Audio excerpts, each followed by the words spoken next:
В эти дни вся Казань превратилась в один сложный механизм, который работает как часы. Столица практически не спит круглые сутки, чтобы все успеть и чтобы эта универсиада вошла в историю как самая зрелищная. Наша съемочная группа отправилась на улицы города перед самым рассветом, чтобы увидеть, как готовится Казань к очередному сложному дню. На часах 5:30 утра. Казань просыпается. Город пока спокоен, но впереди самый тяжелый день недели – понедельник.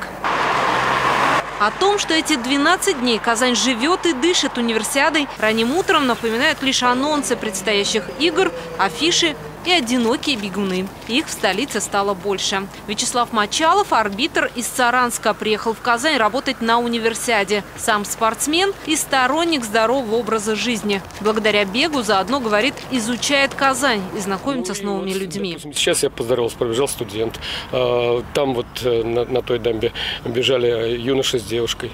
Значит, в сквере пожилые люди. Первыми, кого можно увидеть в первых лучах солнца, это солнечные по цвету одежды дворники. Они одни из первых выходят на городские улицы. Утренний город, в отличие от днем, естественно, меньше, как-то тише, меньше народу. Днем он бурлит, жизнь, как говорится, играет. Много иностранных людей, потому что много иностранной речи слышишь. Ритм жизни практически не нарушен. Жители города спешат на работу. Автобусы, троллейбусы и трамваи разъезжаются по маршрутам. Город очень прекрасно, замечательно. Утреннее время тем более замечательно. Воздух хороший. Спустя несколько часов мегаполис полностью проснется и превратится в один большой и сложный механизм, который должен работать как часы. Казань эти 12 дней – столица всемирных студенческих игр. И каждый день жизни города – это еще один день новой истории и новых побед.